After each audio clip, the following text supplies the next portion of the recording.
Icy introduced. Well, so okay, so like, I mean, our story goes back. I guess what DJ Icy, kind of.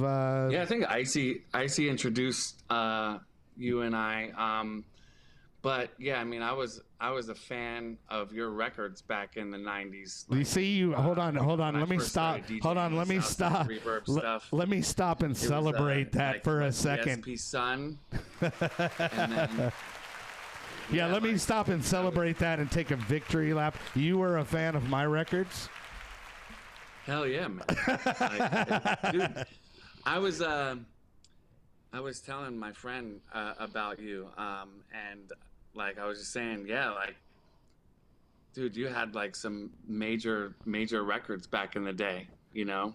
Like of course, like which ones? Here we Like go. the first ones came out, were they independent? Yeah, they were Independent indies. labels? We did Your like label, right? the first one was actually on Bill's Records, which was a store I worked at, and that was New Sonic Melodic. Then we did the white label, the "Fuck You, We're from Texas," and then I was like, Yes, oh. I remember the yeah. And then we did the double pack, and then I got signed to ESP Sun, and Rob ESP Vaughn. Sun, right. Yeah, and Rob Vaughn and I did Here We Go, and then we also got the Go Get On It with Chad Littlepage. It was So many Chads. It was licensed to the movie The Blade. So you know. Okay.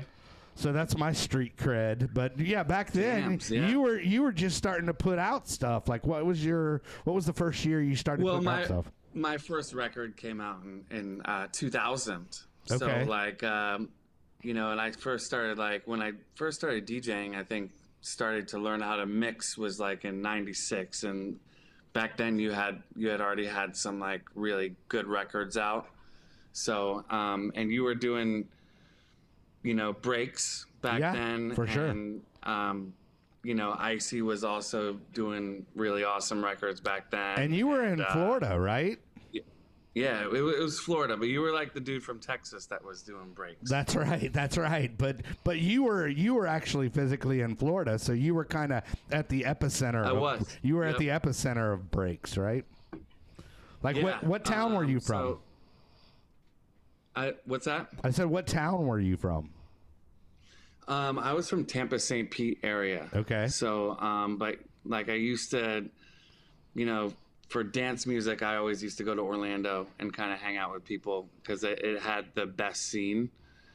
Well, Tampa had a pretty good scene. I mean, they had like, you know, Mike and Charlie over there and Sarasota and then Tony Feline and, you know, Brad all those Smith. cats and Rabbit in the Moon, dude, name drop.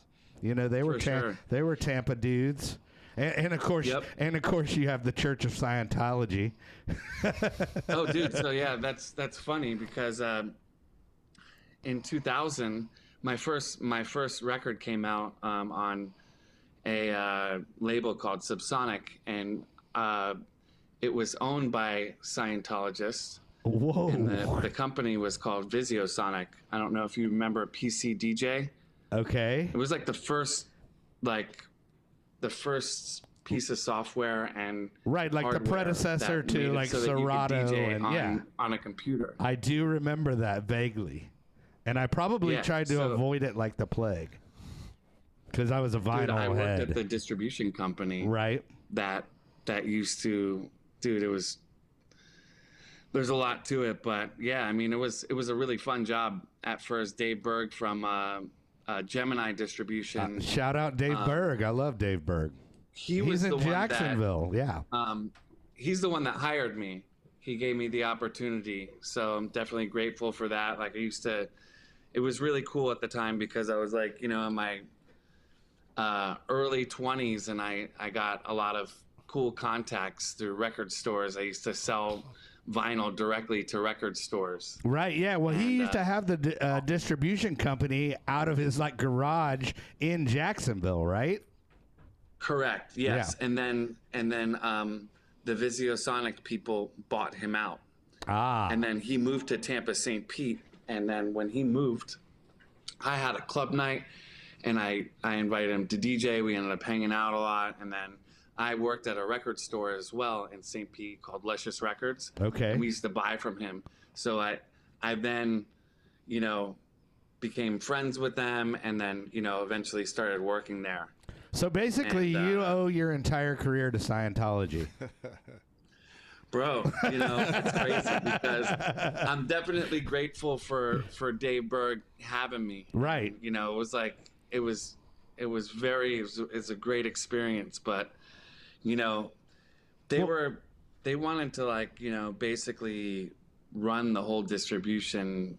They just wanted to run everything. They had a lot of money, but then certain things just they weren't adding up. And they then stopped, you know, allegedly stopped paying labels and stuff. And then there's a bad... The fun stuff with a paper chase gets involved. And yeah, that's never fun. Dude, but I mean, from my perspective, it was like all of a sudden, boom, like right around like early or late 90s, early 2000s, it was just like Icy was like, hey dude, this is Keith McKenzie and he fucking kicks ass and he's my boy and he does what we do. And then you were just like, I mean, real quick, just all of a sudden one of us.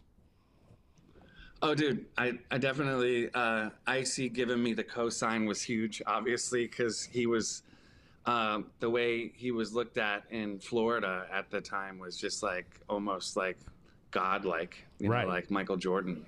Right. And he's like, oh, shit, Icy's in the club. I thought you were going to say, I thought you were going to say Michael Jackson, but I was like, we won't go there.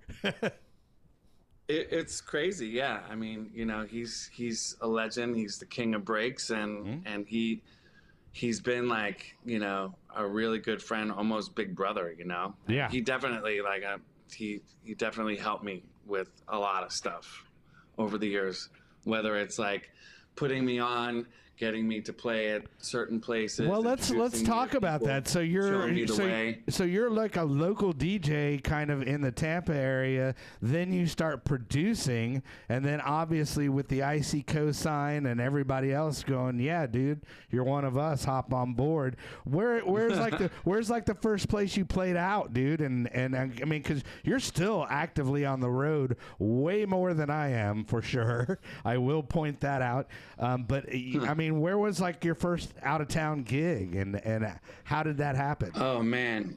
Well, you know, like most of the gigs, you know, like at the beginning were just, you know, the most I traveled was just in the state of Florida. And then like New Year's going into 2000 when everybody was scared of the Y2K thing, I played in Greensboro, North Carolina. I remember that, dude. All the computers are going to crash. Yeah. And I played in Greensboro, North Carolina, and then, like, I mean, from there, you know, most of my gigs were just, like, kind of the Southeast United States, whether it was, like, the Carolinas, Atlanta, or, you know, Louisiana, Alabama. I like to call that the dirt raver belt. You know, it was an interesting time. It was awesome, though, man. I mean, you know, I wouldn't trade it for anything. So, right. No. So you're traveling, and then like, I mean, you're obviously simultaneously